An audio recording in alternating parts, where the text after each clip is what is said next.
On a été très surpris de constater une grande activité dans tout le cerveau quand le sujet écoutait une œuvre de Strauss chantée par quelqu'un qu'il connaissait bien.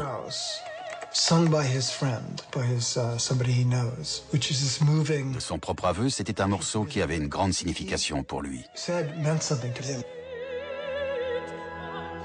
La musique transforme donc notre état d'esprit, mais elle peut aussi changer physiquement notre cerveau.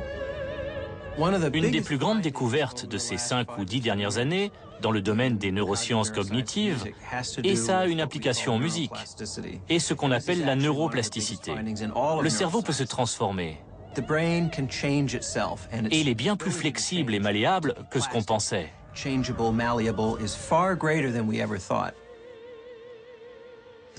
Cette idée de plasticité est passionnante. On est en train de se rendre compte que le cerveau d'un musicien est différent, physiquement. Par exemple, certaines zones du cortex cérébral, la partie périphérique du cerveau, sont plus épaisses chez les individus ayant reçu une éducation musicale.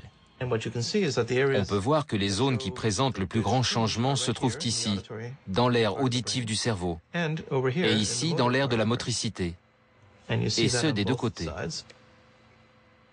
Ça soulève de nombreuses questions. On ignore comment ce changement s'opère. Y a-t-il un plus grand nombre de cellules? Sont-elles organisées autrement? Les connexions entre les cellules sont-elles différentes? Chez cet individu, on voit aussi que des zones du cortex frontal sont modifiées. Le cortex frontal gère les tâches les plus complexes et les plus intéressantes du processus cognitif chez l'homme. L'organisation, la pensée élaborée et le langage.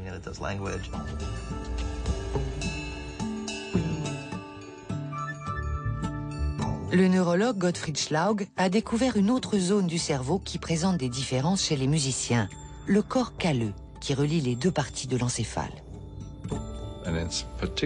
Chez les instrumentistes qui ont entamé leur formation musicale de bonne heure, il est nettement plus gros que chez ceux qui ont commencé tard ou chez les non-musiciens. C'est grâce au corps calleux que les deux parties du cerveau coordonnent les mouvements, par exemple ceux de la main et des doigts. Avant d'entamer nos travaux, on ne s'était même pas posé ces questions. On ne connaissait pas l'existence de ce phénomène. À présent, on cherche quelles situations sont susceptibles de faciliter et d'engendrer ces types de changements.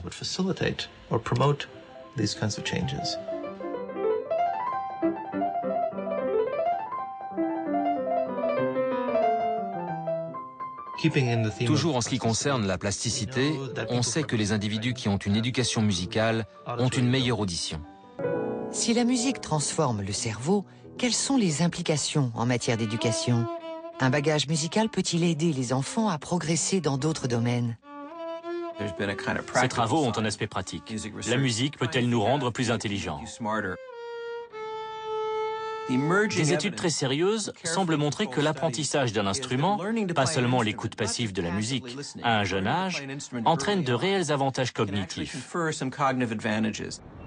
Ces résultats montrent que l'apprentissage d'un instrument peut s'avérer important parce qu'il stimule le processus cognitif dans d'autres domaines que la musique. C'est une des conclusions les plus importantes de nos travaux. Il s'agit là d'un type d'éducation très particulier qui permet d'acquérir une plus grande intelligence dans certains domaines.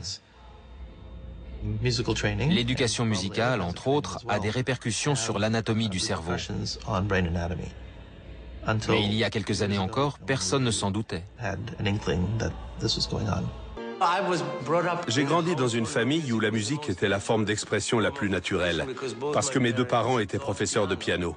Et je voudrais que les enfants aient ce même contact naturel avec la musique, qu'ils puissent en faire et en écouter avec la même facilité.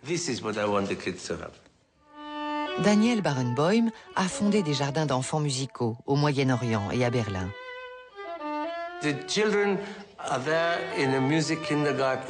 Au jardin d'enfants musical, les enfants n'apprennent pas la musique.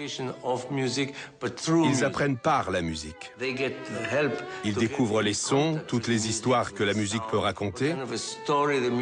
Et par ce biais, ils assimilent tout ce qu'un petit apprend au jardin d'enfants. La discipline, le jeu, les rapports affectifs. Ils découvrent cela avec la musique.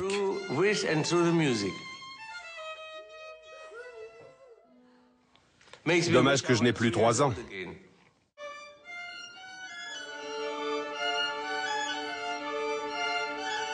On n'en a pas encore la preuve formelle, mais il semble que si on apprend de bonne heure à jouer d'un instrument, on saura lire plus tôt et plus vite, on sera meilleur en maths et dans diverses matières scolaires.